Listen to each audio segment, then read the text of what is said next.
I think we're going to get started here. Welcome everybody to Genscape's Summer 2012 CAISO webinar. We're going to be going over some of our views in the market as well as some of the products and services that we offer for the Western U.S. My name is Chris Jolka and I'm the West Operational Director. Now I'll be joined by Leonard Langlois, our West Meteorologist, and Chris DaCosta, who is our Senior CAISO Analyst. If you can, please hold all your questions to the end. And additionally, we'll be sending a copy of the slides and a recording to all the participants as well. So for the agenda, I'll just do a brief introduction to Genscape, the company. We'll go into our value proposition. Leo's going to talk about the weather outlook for summer 2012. I'll speak a little bit about WEC hydro model. And then Chris DaCosta will talk about heat rates and congestion, infrared monitored plants and their relation to congestion, and then we'll go through a brief trade example.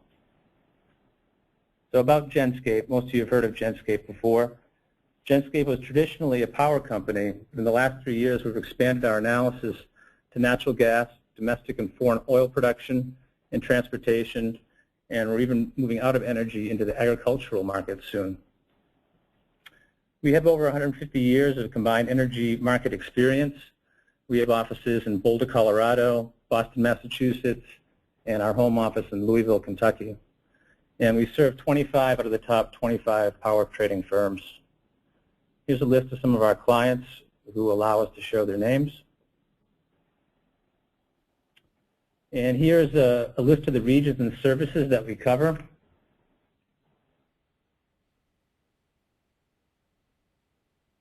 And minimize risk. And you can see that we cover all the major ISOs and RTOs.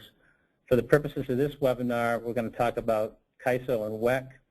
And our newest models are ERCOT, the daily model, the power buyer service, and then the WEC model, which is a bell month, next month model, or a term service. Each of our services provide detailed fundamental analysis and reporting. They provide a base case with forecast sensitivities and risks. We have daily recaps for pricing, heat rates, demand, imports, so you can check and see every day how our forecasts do, and those are all archived. We have daily analyst interactions via IM, email, or phone access. And importantly, we have XML, which is an increasingly popular way to bring our data directly into your internal systems.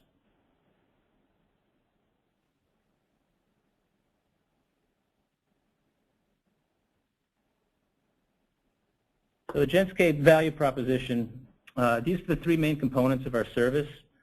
So for demand, we have a dedicated staff of trained meteorologists. We have a neural network model, and that serves as a raw forecast, and each demand curve is fine-tuned by a meteorologist before input into our actual models. And in general, our forecasts are more accurate than the CAISO. For supply, we have Genscape real-time data feeds through our traditional EMF technology, and now we have new infrared cameras which provide unparalleled generation insight. Windcast IQ product, we have a product for California ISO and the BPA control area, and those are separate products, but those serve as inputs into our models. We have a proprietary water supply forecast for our WEC model and gas nomination data to provide extra visibility into imports from adjacent control areas into the California ISO markets. Congestion is probably the most important aspect, the most volatile component of the SP15 price. We have dedicated analysts combined with the public ISO and Genscape data to provide insight into the changing congestion patterns and risks. 2012 has been the most volatile year since MRTU started back in 2009. The SONG's output will probably be reduced or be at zero, and SP15 will be the place for multiple congestion-driven opportunities. I'm going to turn it over now to Leo to talk about our summer outlook. So my name is Leo. This is the summer outlook for the continental United States, focusing mostly on the west. we can see that we will have above normal temperatures, but not necessarily extreme above. Indeed, what is going on in the summer season is that we were in La Nina winter that just ended very recently, and we are now heading into a neutral state for the ENSO. And in the second half of the summer, we expect that we will move into the El Nino.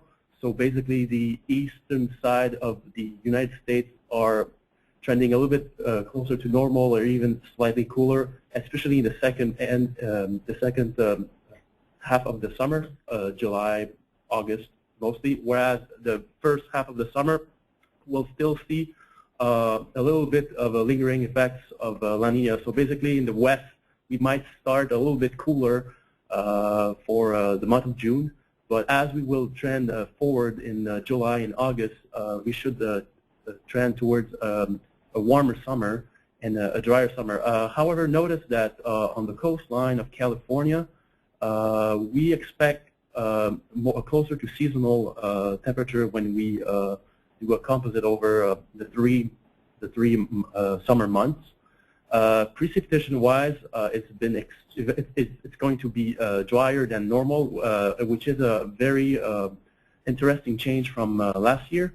The spring, the late spring season, and going into the summer, it's extremely dry, especially in California. If we look at the hydro data for the Sierra Nevada, the snow water equivalent for the Sierra Nevada is extremely low, and we can compare with last year. Last year it was exactly the opposite.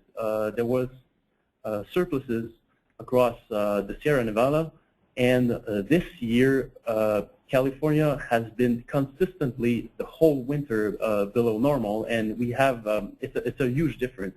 Last year we were almost twice as much as snow as we are supposed to get in an average year, and this year it's been below normal. So this will certainly have to be watched out regarding hydro generation, which will be very, very small, and that's about it. Great. Well, thank you, Leo. I might add that most people associate the California snowpack with northern generation, but in Central Sierra, SCE owns the Big Creek Hydro Facility, which is over a gig, and that has 245 kV lines that go directly into Southern California and actually end up in Silmar Party, which is one of the most congested areas of the California ISO. I'll speak briefly about, this is the output of our WEC model, which is a separate service, but Chris uses it a lot for guidelines, for import assumptions. 30% of all imports of the California ISO are from the Pacific Northwest, so we look at Pacific Northwest hydro quite a bit. So in this graph here, you see on the y-axis you have megawatts. The red plot line is actual BPA hydrogen from 2012. The blue is last year, 2011. And the first thing that you notice is how low it was through January and February. And February observed precip was only 85% of normal this year in the Pacific Northwest, whereas it was well over 100% last year. And then you had it change. The hydro really started spiking up in the middle of March, and March ended up being observed precip over 200%, which was actually higher than last year's. So fast forward to where we are today, for the official water supply forecast for the Dalles Dam, which is the most important dam to look at since the last dam in the Mid-Columbia system, the official April to August flow forecast is 118% of normal, whereas last year at this exact date it was 140% of normal. And then finally you can look at the black dashed line, and that is our BPA hydro forecast. And what it's showing is significantly less generation in the last couple of weeks of June, which means less California imports from the Northwest. And we believe that this trend will probably continue into July. and I'm going to turn it over to Chris DaCosta now. Okay. This chart here shows the SP15 heat rates since the start of the market redesign on April 1st, 2009. And you can see right around February 1st, when songs shut down, both heat rates in SP15 and congestion greatly increased. And so it goes to show you that this is having a major impact even as loads stay relatively low. So what does this mean as we head into summer? On the next chart here, we give an example of a supply stack on a moderate load day. The flat portion of the stack indicates the amount of self-schedules at this level of load that is in the stack. And the top stack has both songs 2 and 3 in, whereas the bottom shows them both out. You can see the noticeable decrease in the navy area right in the middle.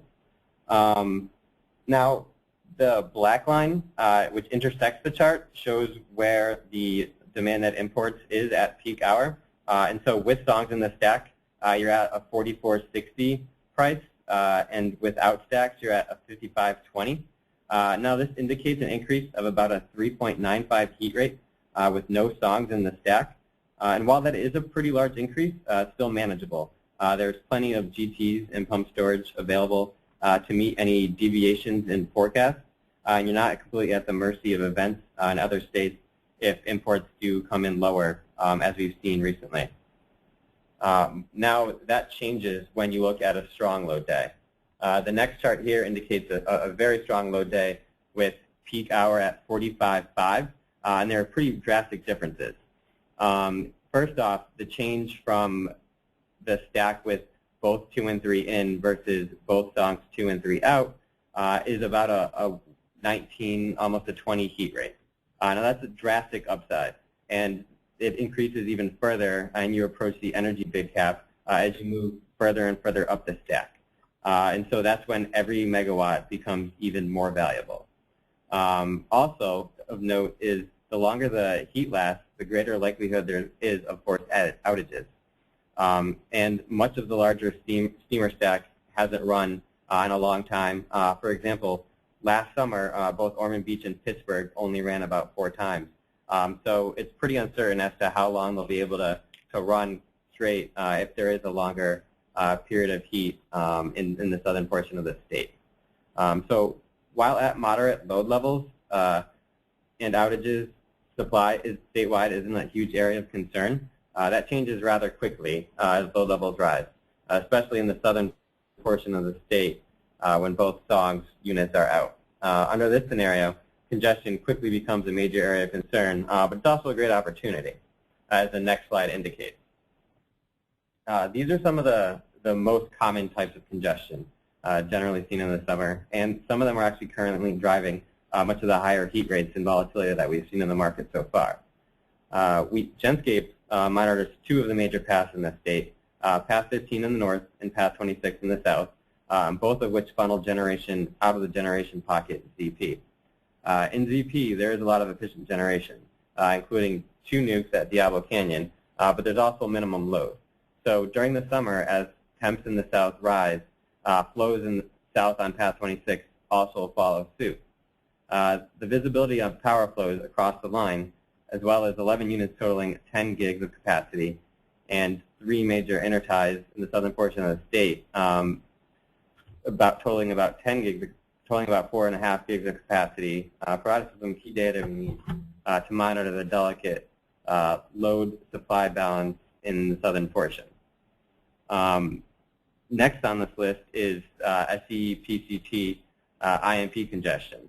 And since we've added some IR cameras, we now have 10 monitored units that help relieve this congestion. And since it's an import limit constraint, knowing the internal generation in Southern California Edison's load zone, it's pretty important to figuring out when this congestion is going to hit, especially with a lot of the outages that we've seen recently. As far as this SLIC 1883001 San Diego congestion, it's actually a temporary nomogram as a result of both songs units being out of the stack. And we've seen Encina, the 1 unit that we have in San Diego, of about 1 gig of capacity help relieve the congestion when it ramps up to a certain level, depending on the load for that day. Now, the San Diego PCT under frequency import congestion and the San Diego import congestion are pretty similar to the San Diego congestion above that, and that Encina generation helps relieve that constraint as well. Now, this chart, or this graphic, shows the addition of the infrared cameras that have proven to be extremely valuable to us. Some of the plants are located in highly congested areas, so using infrared technology to measure the pixels in output from the stacks and applying an algorithm to get a megawatt output for the plants was one of the only ways to get this key generation data. Now, some of the units, such as Delta in the bottom left and Los Vedanos in the top right, have been helpful just for the sheer megawatt output. But others like Redondo, Inland, and Encina have been pretty helpful for forecasting some of the congestion that I mentioned previously. Now the next slide indicates some of the congestion that we've seen this year. If you recall the first slide I talked about showing SP prices and congestion since the beginning of MRTU, we have seen much larger congestion than we typically see. This graph here plots the daily values of SDE-PCD congestion, which are the red dots on the axis to the right.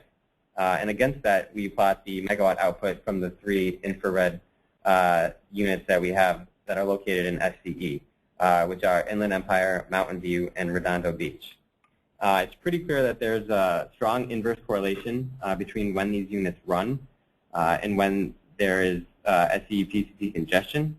I've also marked here a couple of key dates. The first is April 1st, when Inland 2 came out for an outage. And the next day, immediately, you saw very, very strong SDE-PCD congestion. And slowly over time, the generation stack that we monitor increased. And that was primarily as a result of one of the Redondo units increasing very rapidly.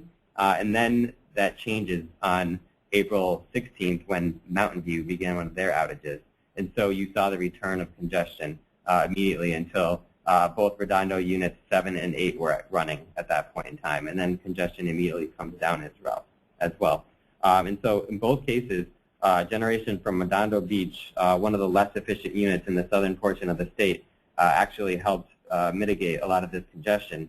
And it was surprising to see this unit running when there are a lot of other units available in the stack that hadn't joined for one reason or another.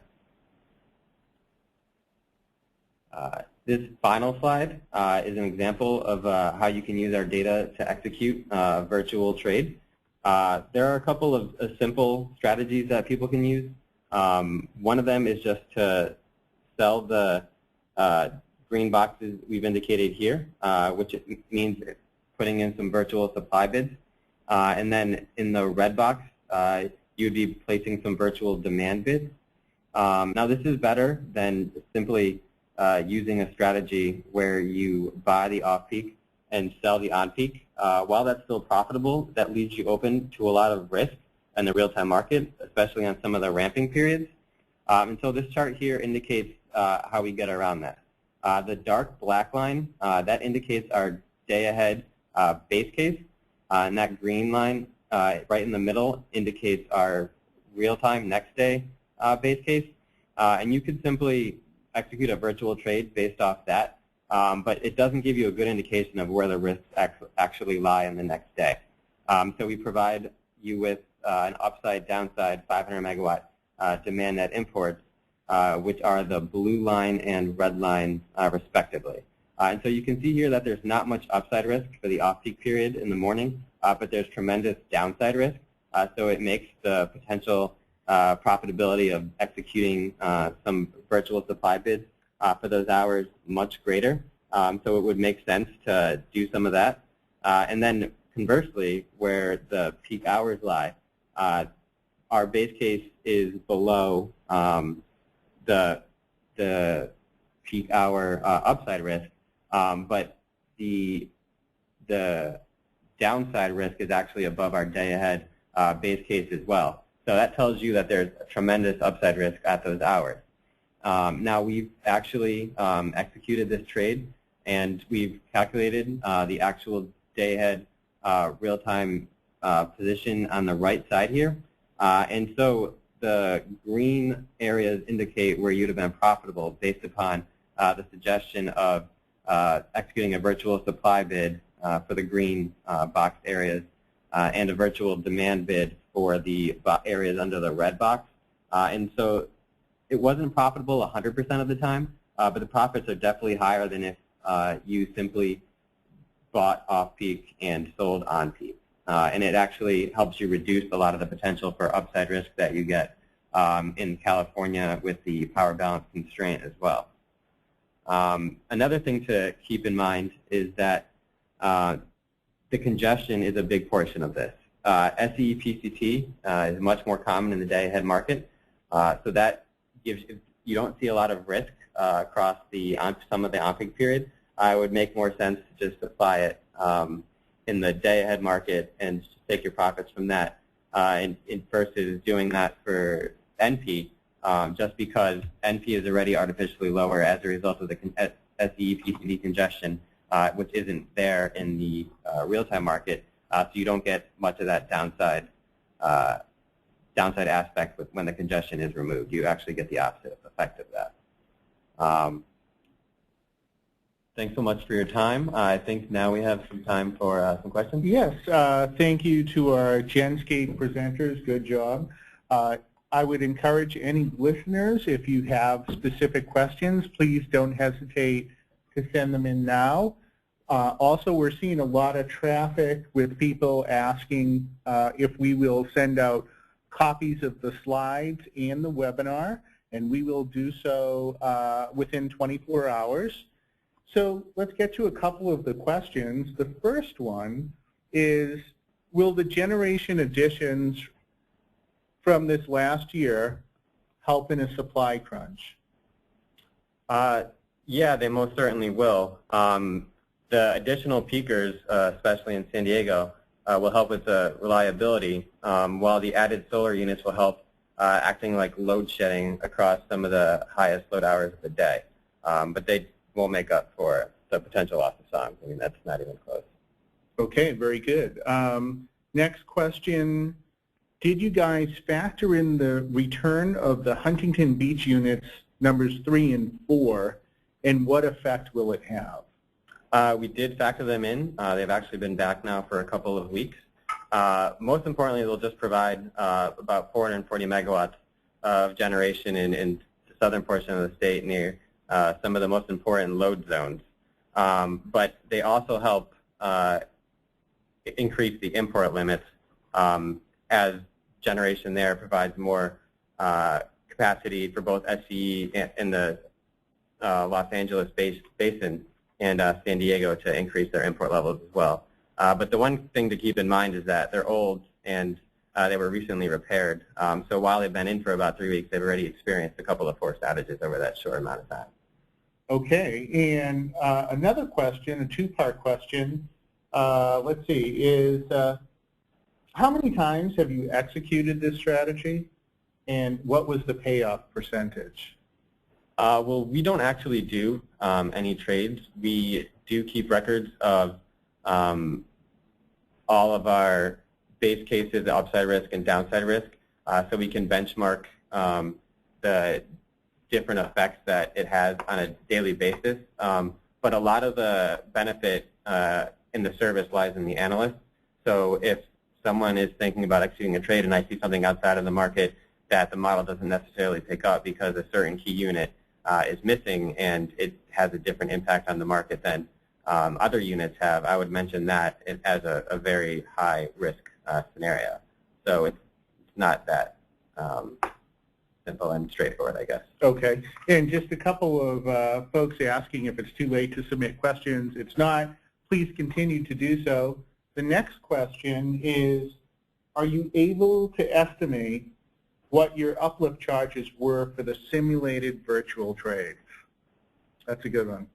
I'll repeat it. Are you able to estimate what your uplift charges were for the simulated virtual trades?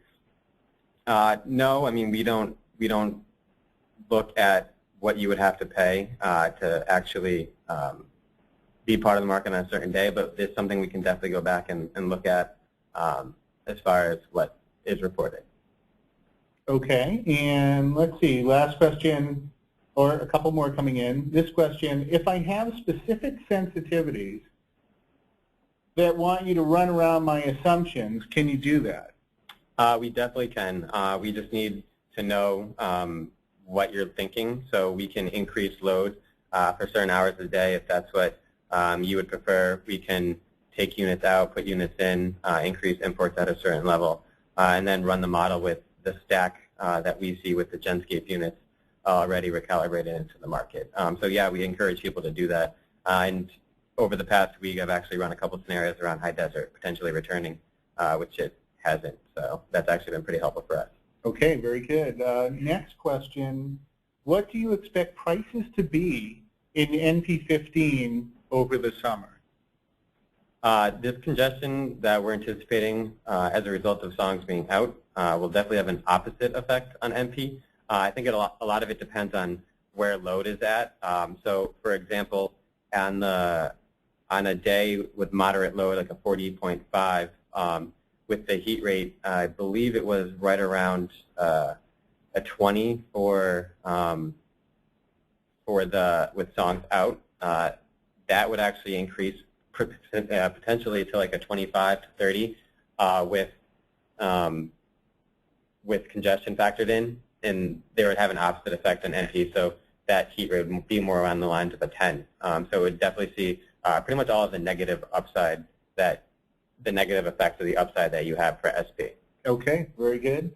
Next question, do you monitor Huntington Beach 3 and 4 units currently? Yeah, I think that's a repeat question, yeah. But we did model them in, and they will be very helpful, but it won't even approach, what factor, what songs out. Do we monitor them on Genscape? We do not, no.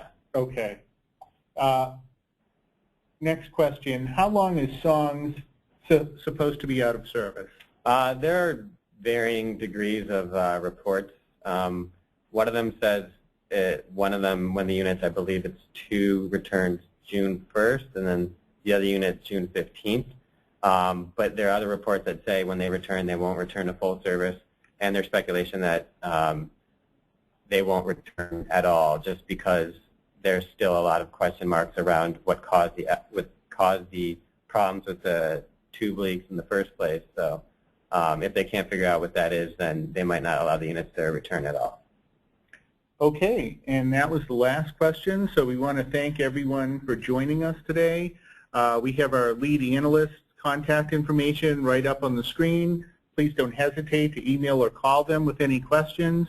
And again, we'll get an email out to everyone who registered with access instructions for the webinar and for the PowerPoint slides. Thank you again. Have a great day.